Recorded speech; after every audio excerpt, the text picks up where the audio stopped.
Welcome back, Whistle Watch. Aye, aye, aye, that's my line. Welcome back, Whistle Watchers. I am joined for this season by the one and only Jamie Roberts. International rugby has started. Lots to get through, Nige. Yeah, so let's get into it.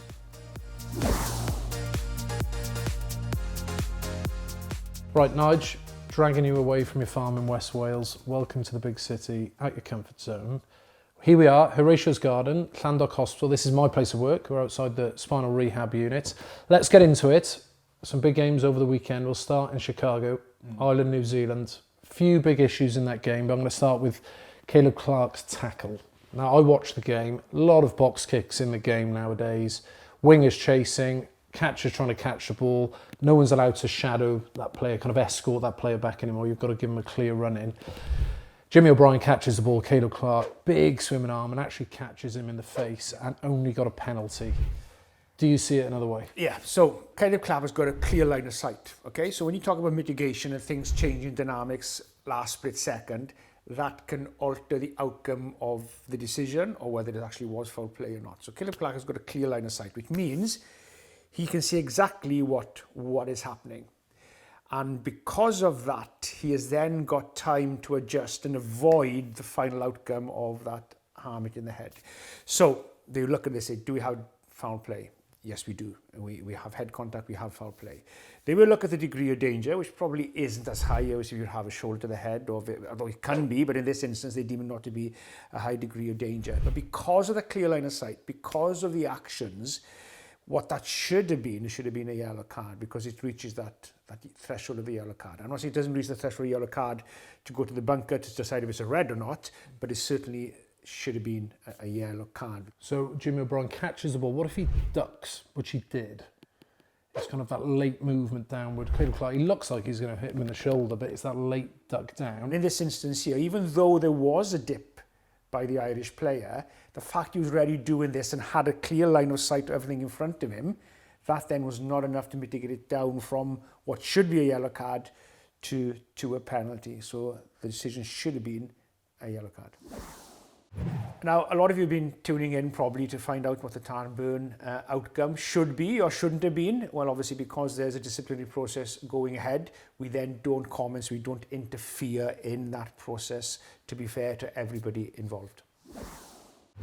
Right, Nige, on to England, Australia, at Twickenham. Great game, great win for England. Minute 7, crossfield kick goes in. Manny Faber-Bosa's going up to catch it. You think he could have scored. Kellaway recovers brilliantly. Arm up in the air, taps the ball out deliberately, out of the in-goal area. Let's talk about that first. If you do that deliberately, is a yellow card penalty try?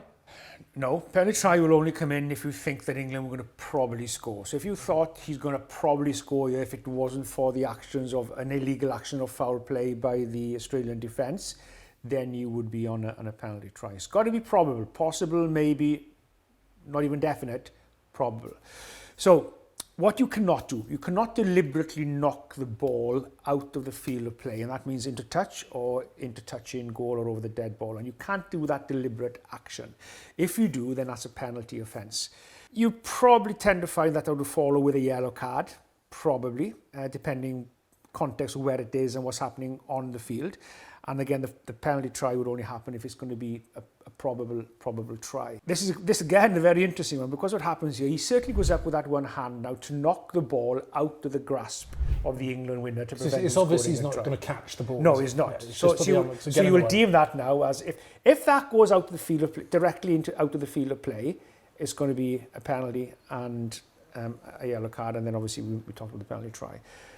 But the key thing in here, and this is a bit of a grey, because he's done that illegal action, the ball actually comes off the England player's sort of chest to shoulder and then goes dead. So if you look what the law says you cannot directly, which means you're hitting the ball out of the field of play without that ball touching the ground or anybody else. So the ball has touched somebody else here. So for that reason then, it doesn't go to the next stage of it's foul play, it's a penalty, it's an illegal act, and then you go to yellow card and then you go to penalty try, just because it's touched the England player. So I would say the Australians pretty lucky there, because if it hadn't touched the England player, you'd probably be on a penalty try and that player would have been in the bin. He did it accidentally, Andrew Kellaway, but you could do it on purpose. You could do it on purpose, yeah. As long as it hits the opposition player, then you're fine. A good gamble. Risky.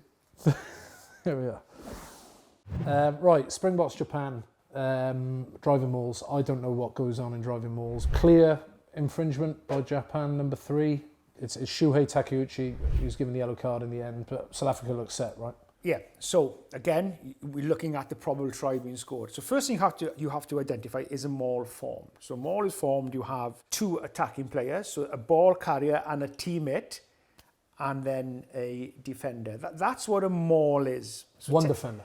One defender, yeah. So basically, when you've got a teammate and a ball carrier upright as somebody grabs onto them, technically in law you're forming a maul, but you could never referee it like that. So the maul tends to happen, you have a loads of players going in and the maul is quite clear to everybody. So that's what you need to determine first of all, is a maul formed? If the maul is formed, it is illegal for the defence to willfully take that maul down, or to just throw themselves on the floor and let the maul trip over them. That would deem to be an offence as well. Sacrificial lamb. Now then, yeah. So if that action by Japan has prevented what you would have thought had been a probable try for South Africa, if they hadn't illegally taken that maul down, then South Africa would have probably scored. Then you have the penalty try. Now the key thing at a penalty try as well is, if you award a penalty try and you can identify the individual that caused it, he has to be yellow carded. It doesn't come down to, well, they're leading by 50 points, okay, I won't yellow card him this time. You have to yellow card a player if he's responsible for the penalty try. Now, if you had everybody taking them all down, or sometimes you would have a penalty try in a scrum and all the front row were gone down, you would get away then, or maybe you wouldn't, because all the front row were responsible, so you're not going to pick one out of the 3, and that's the only occasion you wouldn't give a yellow card. That's the only occasion you don't have to give You don't have to give a yellow card because there's more than one person responsible. But if you identify the player, then it is. So the referees make a judgment here, try probably scored, yellow card, penalty try. They deem them all to be formed.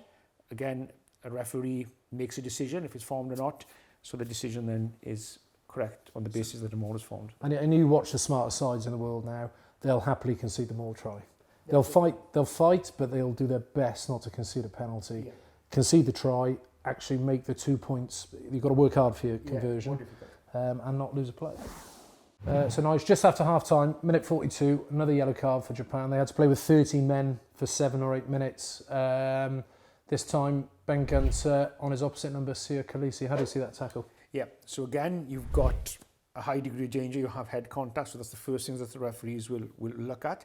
Then they will enter then to the HIA process that they have in dealing with that. So the slight difference here is that this is a high degree of danger, okay? So this action by the Japanese player, because he goes in, he makes head contact, he certainly could have got lower himself to do that tackle, so he's on foul play, he has a high degree of danger.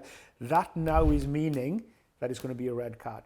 The only thing that will change that is mitigation. You say high degree of danger, high degree of force to the head. Well, not really. It doesn't. Well, I suppose it would be force, but again, what is danger? You know, it's a difficult one because I don't know. You could sort of hit somebody in the head with a lot of force, and for that person itself, it wouldn't be a high degree of danger. But somebody else you could hit with less force, but for that person, it could cause a high degree of danger. So that's a very, very difficult one. You need to deal with what you deem to be a high degree of danger.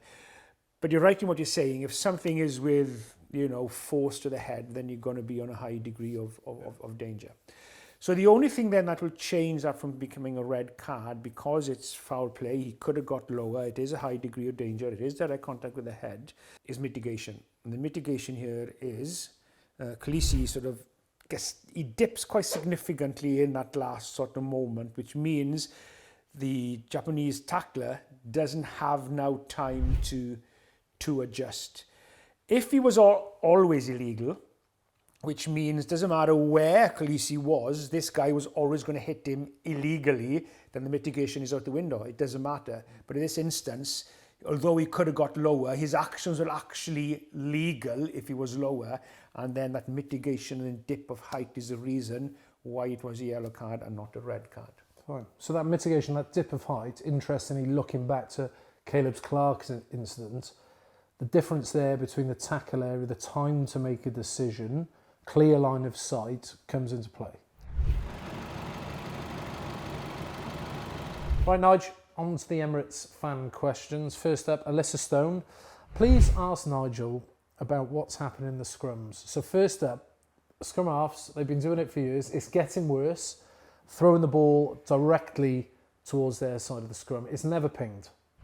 Should referees be pinging that free kick? Like, I'm not going to say referees should be doing it when I didn't do it myself. But one thing I will say is, I think it's much worse now than it's been in recent years. It's always been poor. And it shouldn't be. There's no excuse for it. It's an easy thing for us as referees, even when I was refereeing, to get right. It's an easy thing to get right. There's so much thing going on in the scrums.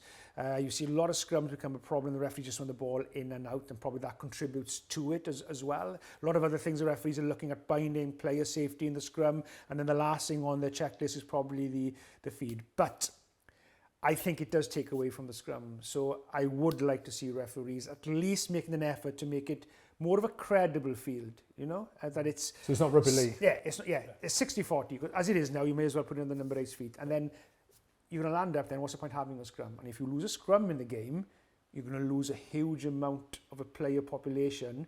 They're playing the game because that is their position, you know. Yeah. Adam Jones was going to play outside half, was he? But no, I couldn't agree more. Couldn't agree more. So yeah, it needs to be better. I would agree with that. Really agree with you. Scrum needs to stay competitive. Straight feed would ensure that. Second part of the question: referees not penalising collapse scrums as they used to. So again, does this tie into the want to create a spectacle for the fan? Yeah, and it's a balance, okay? So you want the flow in the game. You want the game to flow. You don't want the stop-start. In the game, like a lot of the comments on the weekend is because of TMO and all this and that. We have a stop-starts. So people want the flow in the game. That's what they want. As a referee, you need and you can, and if you get the balance right, you will contribute to that. The players make the game. They make the game, whether it's a good game or not. But a referee can certainly contribute and help that as a spectacle by getting that balance right. So you can understand there are occasions when it will be okay to play away from the scrum. So as the ball is basically there and the ball is on the way out, the scrum goes down, then you play away. But I am seeing a little bit too much of referees these days playing on when the scrum has clearly gone down a long time before the ball is available. That now becomes a safety issue, because if something happens during that time, then you could well be held responsible as a referee. But why didn't you blow the whistle? Because as a referee, the scrum stands up, scrum goes more than 90, or the scrum goes down, you blow the whistle. You either reset it or you sanction what you feel is the issue. The only leeway you have is the ball is on the way out, as it goes down, then you can play on, because technically the scrum now is ending anyway. So it's a balance. So my safety above all else. Safety above it. My advice to referees is safety above everything else. If it goes down, the ball is nowhere near to be played away, blow up. That's the most important thing. And I do think that referees now as well, and sort of don't want to make a decision, let's get the ball away. You've got to get the balance right. Right, Nigel, second up, Jerry WR. Referee awards a penalty to a team, and one of the awarded team's players are directly behind the point of penalty and then kick passes it forward to his players. Can that be construed as a penalty having been taken? No. So you have to be onside in order to play the ball in rugby, okay? And the way that you put onside or are onside is if you are behind a teammate who last played the ball, or behind a teammate who was onside when the ball was last played. So if I tap the ball now, and then I go past you, or you come back behind me, you are put onside, you can play the ball. Or if I was to tap the ball forward there, and you were onside, and then you go forward and pass that player, then that player will be put onside. There's a little bit of a grey area in that as well. Within the law, from a kick, and if you deem this to be a kick, from a kick, a player who is in front of a teammate must retreat until he's put onside. And if you're within 10 metres, you actually have to be coming back for me to pass you to be put onside.